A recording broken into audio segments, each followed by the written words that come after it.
Hoje estudaremos sobre números primos. Então, o que vem a ser um número primo? Um número primo P é chamado primo se possui exatamente 4 divisores, ou seja, o P ele é dito primo se ele tiver como divisores 1, menos 1, ele mesmo e menos P.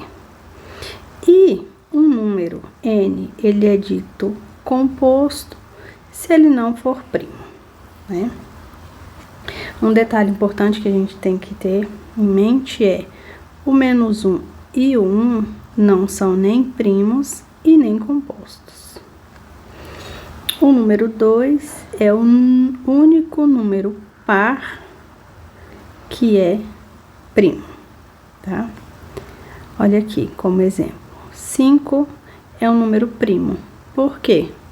Os únicos divisores dele são menos 1 e 1, menos 5 e 5.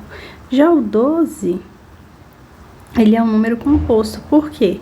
Além dos divisores, ó, menos 1 mais 1, menos 12 mais 12, ele tem outros divisores, tá? Então, como a gente sabe que um número é primo ou ele é composto? Basta a gente expressar esse número em fatores não triviais, que é mais ou menos 1 e mais ou menos n. Olha aqui exemplo, o 4. O 4 ele é composto porque eu posso escrevê-lo como 2 vezes 2. O menos 6, 2 vezes 3, ou menos 2 vezes 3, né? O 8, composto. O 9 também é composto, ó, como eu posso escrevê-lo, né? O exemplo 30, o que está dizendo, ó. O número n igual a 2 elevado a 20 menos 25 elevado à quarta potência é um número composto. Como eu sei que ele é um número composto? Ó, nós temos que n é igual a 2 elevado a 20 menos 25 elevado à quarta potência. Nós vamos elevar o 2 elevado à 20ª potência e subtrair de 25 elevado à quarta potência? Não. É só a gente lembrar disso aqui, ó.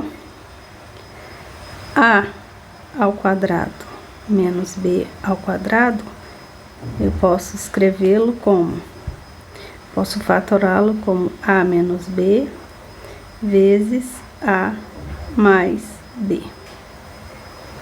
Mas como eu tenho isso aqui, ó, olha o meu N.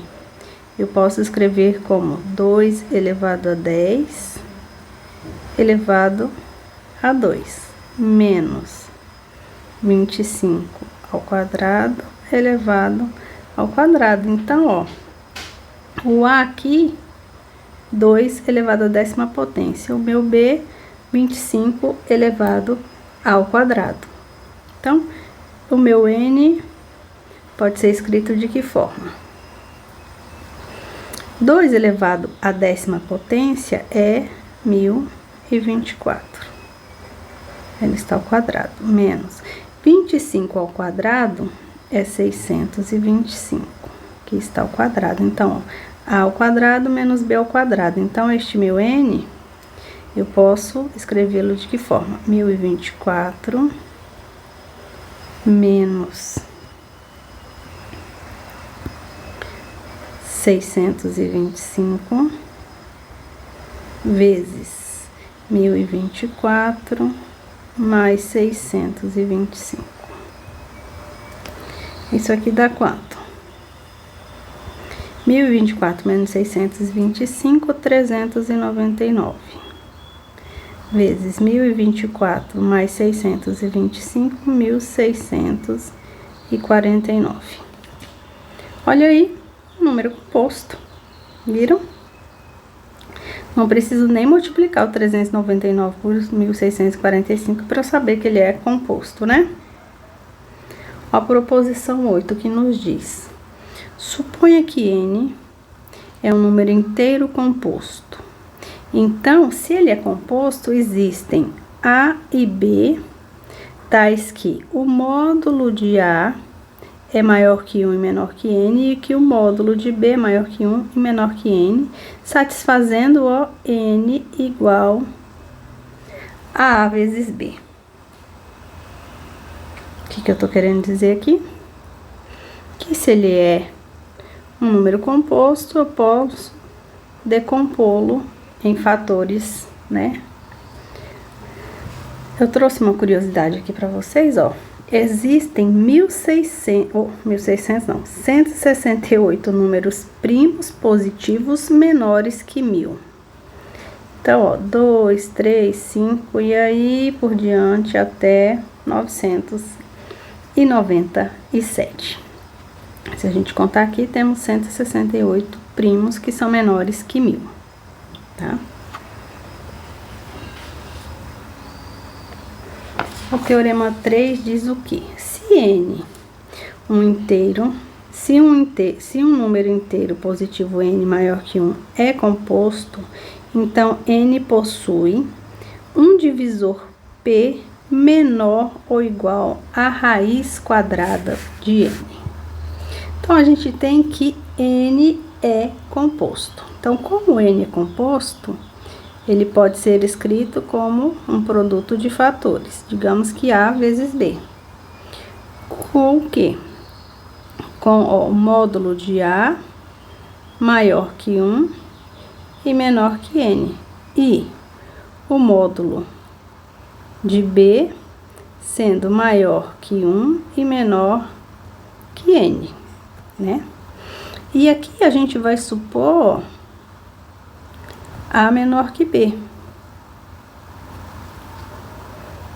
Se o A é menor que B, então, ó, se eu elevo ele ao quadrado, A ao quadrado, isso vai ser menor ou igual a A vezes B. Mas A vezes B é quem? É N. E, portanto, o nosso A é menor ou igual que a raiz quadrada de N, não é? Se eu fosse, ó, resolver isso aqui, não é? Mas, ó, o A não é maior que 1? Então, A possui pelo menos um divisor primo.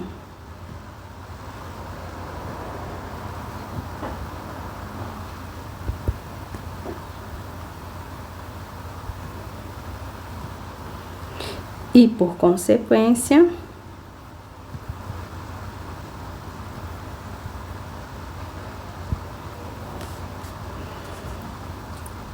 P é menor ou igual a A, mas o A não é menor ou igual que raiz de N. Então, temos o quê?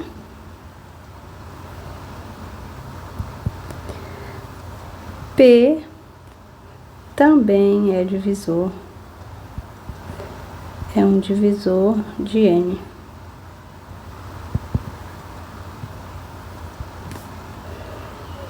Viram? Então, ó, este teorema 3, ele nos fornece um processo para a gente descobrir se um número composto, se o número, né, maior que 1, ele é primo ou se ele é composto. Então, basta o quê? Encontrar a raiz quadrada. Se os primos menores ou iguais à raiz quadrada forem, algum desses fatores for um fator de N, ele é composto. Se não, ele é um número primo. Olha aqui um exemplo. Determine se 1601 é um número primo. Então, ó, os primos, ó, raiz quadrada de 1601 é aproximadamente 40,01. Então, os primos menores que 40,01 são 2, 3, 5, 7, 11, 13, 17, 19, 23, 29, 31 e 37. O que a gente vai fazer? Vai ver se cada um desses primos aqui divide o 1601. a gente vai chegar à conclusão que não, que nenhum deles divide, portanto, 1601 é um número primo. Olha, o teorema fundamental da aritmética, a versão 1 diz o quê? Que todo número natural maior que 1 ou é primo ou se escreve de modo único, exceto pela ordem dos fatores como um produto de números primos. O que a gente está querendo dizer aqui? Que n, para todo n maior que 1, né, natural, um número positivo, ele pode ser escrito como fatores de primos, ó. Pode ser decomposto. Então, eu posso ver n como P1 vezes P2 vezes P3 vezes PM. Olha aqui, por exemplo, ó, o 12, ele é um número composto. Eu posso decompô-lo em fatores primos, né? Então, eu posso escrever, ó, o 12 como sendo 2 ao quadrado vezes 3. O 51 é 3 vezes 17. O 125, 5 vezes 5 vezes 5. Ou eu posso simplesmente escrever 5 ao cubo, tá? O teorema 5 diz o quê? É a segunda versão do teorema fundamental da aritmética, que diz que qualquer número natural maior que 1, ele pode ser decomposto em fatores primos, tá? Então, ó, o que a gente está dizendo aqui? Que a gente pode escrever este n como uma decomposição, e se algum fator aparecer mais de uma vez, a gente pode escrevê-los com o expoente quantas vezes aparecer. Olha aqui, qual é a decomposição canônica do inteiro 17.460? Então, ó, vamos fatorá-lo. 17.460. Ele é divisível por 2 porque ele é um número par. 17.460 dividido por 2, 8.730. Continua divisível por 2 porque é par, 4.365. É divisível. Agora, quem é o próximo primo? O próximo primo é o 3. É divisível por 3? Basta a gente somar aqui, ó. 4 mais 3 mais 6 mais 5. É divisível por 3? Sim. Então, esse número é divisível por 3, que dá 1.455. 1.455 é divisível por 3 ainda? Basta somar. 1 mais 4 mais 5 mais 5 é divisível por 3? Sim. 485. Ainda é divisível por 3? Não sei, vamos somar. 4 mais 8 mais 5 é divisível por 3? Não. Então, próximo primo é o 5. É divisível por 5? Sim, porque termina em 5. Então, 485 dividido por 5, 97. 97 é divisível por quanto? Será que ele é decomposto? Não sei, vamos lá? Ó, raiz quadrada de 97 é aproximadamente igual a 9,8. Quem são os primos menores que 9? 2, 3, 5 e 7. Algum desses fatores aqui divide 97? Não. Então, 97 é primo. Então, a decomposição canônica de 17.460 é 2 ao quadrado vezes 3 ao quadrado vezes 5 vezes 97.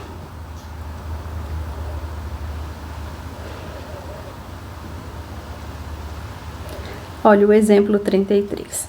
As decomposições canônicas dos inteiros 49, 392 e 980 são, ó, 49.932 é 2 à quarta, vezes 3 ao quadrado, vezes 7 ao cubo. E de 980 é 2 à quinta, vezes 5, vezes 7 ao quadrado.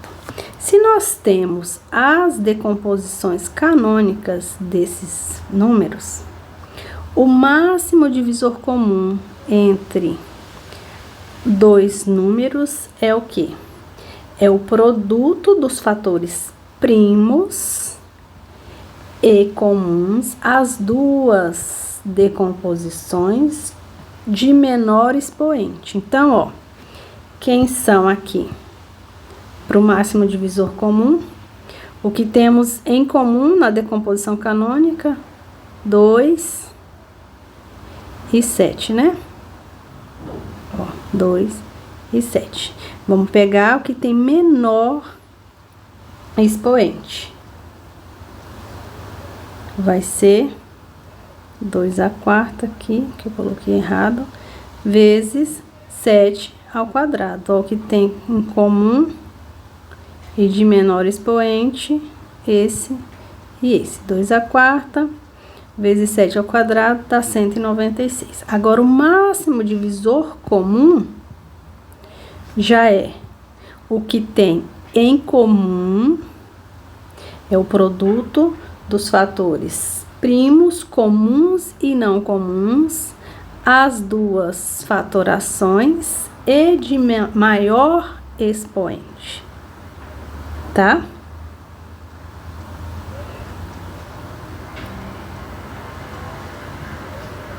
Então, aqui, será que eu fiz essa decomposição errada, gente?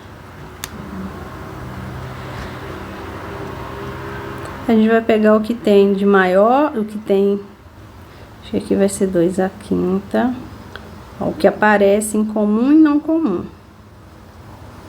E aqui é o cubo, que vai dar esse valor aqui, tá bom?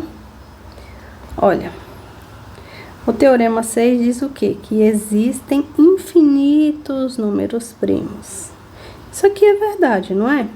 Ó, vamos supor por absurdo que P1, P2, P3, P4 até Pn são todos os N primos. Então, ó, se eu tenho um M, pelo teorema anterior a gente viu que a gente pode decompor qualquer número maior que 1, ele pode ser decomposto em fatores primos. Então, se eu tenho esse número aqui, que é o produto de todos os N primos, se eu somar mais um, esse número M vai ser maior que 1, não é? E não existe um número primo, né? Não seria divisível por um número primo. Então, o que contradiz o nosso teorema? Porque a gente achou mais um número primo. Então, por isso, existem infinitos números primos, tá? Agora, a gente vai continuar o nosso estudo falando sobre mínimo múltiplo comum. O que vem a ser o mínimo múltiplo comum de um número? Então, ó, o conjunto de todos os múltiplos de um inteiro A será denotado por M de A, que é o quê? Todo x inteiro, tal que A divide x. Ou seja, os múltiplos de A são formados por A vezes Q, onde Q é um inteiro. Ó, 1 divide x, não é? Porque 1 divide qualquer número. Pergunto a vocês, quem são os múltiplos de 1? Todo x inteiro, tal que 1 divide x. Isso aqui, os múltiplos de 1 são todos os inteiros, ou seja, o conjunto dos números inteiros.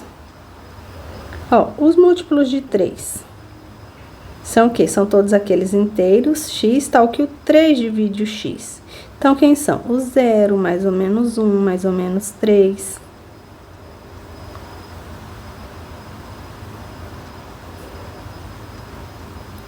Mais ou menos 6, 9, 12, mais ou menos 1 aqui tá a mais, viu? Erro de digitação. Então, ó, lembrando que se o A divide x, o menos A também divide x, então os múltiplos de um número negativo são iguais aos múltiplos de um número positivo.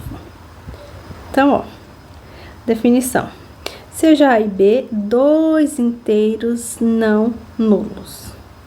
Então, a gente diz que o inteiro positivo m é o mínimo múltiplo comum de A e B, que a gente vai denotar por MMC.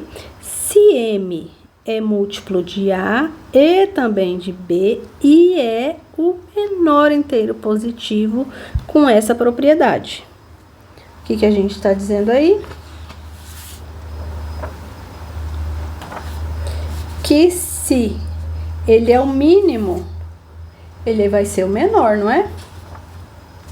Qualquer outro que for múltiplo dos dois vai ser maior que ele, tá?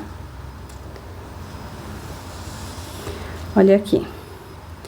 Considerando os inteiros A igual a menos 12 e B igual a menos 30, os múltiplos positivos de A e B, de menos 12 e menos 30, os múltiplos positivos são comuns, né? Múltiplos comuns, 60, 120, 180.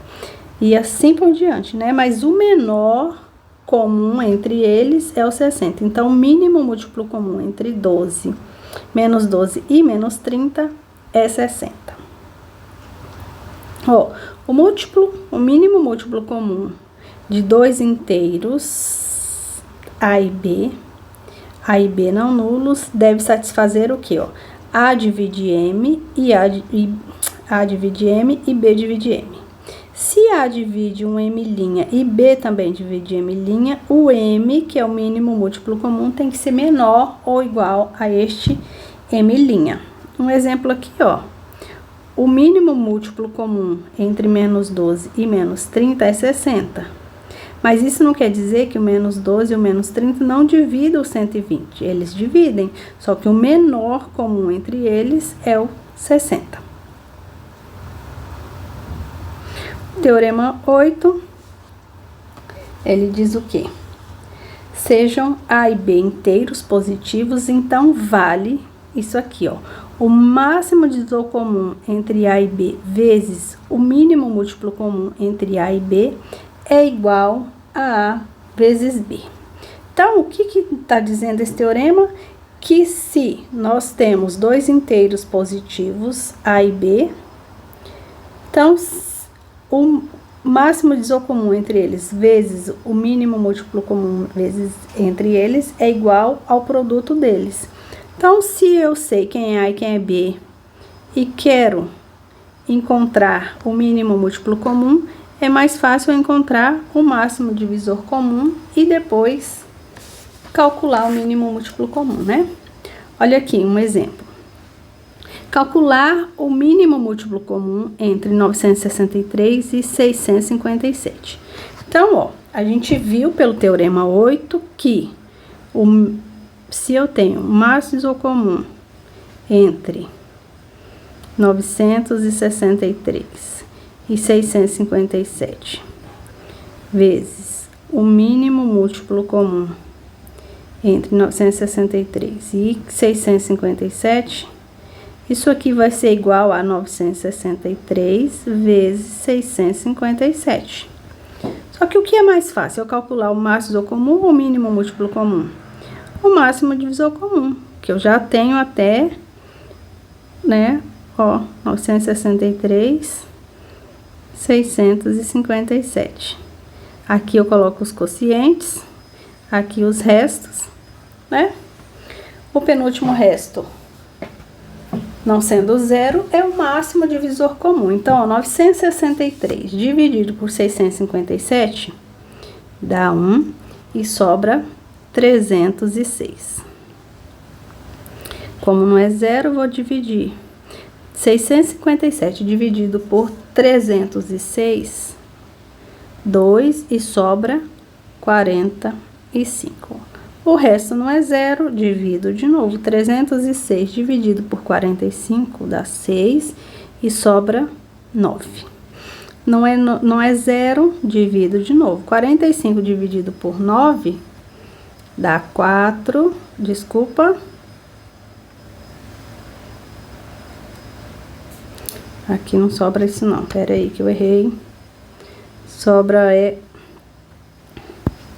36.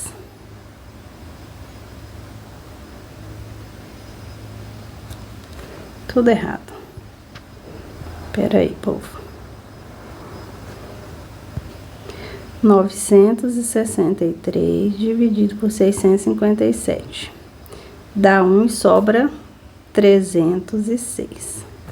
Dividindo 657 por 36. Dá 2 e sobra 40. Oxe, eu tô escrevendo errado, é aqui, ó. 306. Dá 2 e sobra 45. 306 dividido por 45 dá 6 e sobra 36. Vou dividir 45 por 36, dá 1 e sobra 9. 36 dividido por 9 dá 4 e sobra resto 0. Então, o máximo divisor comum é 9. Então, aqui eu não tenho produto.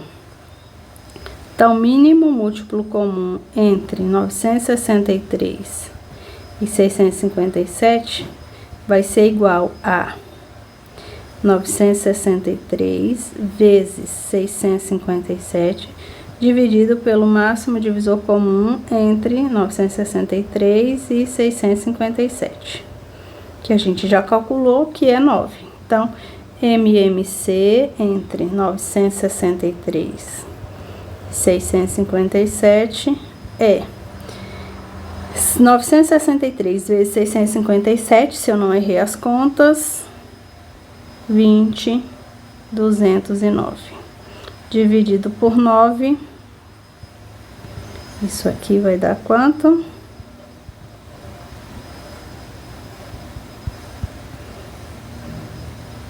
Deixa eu errei legal. Isso aqui é 631 dividido por 2, que dá o 70.209, tá?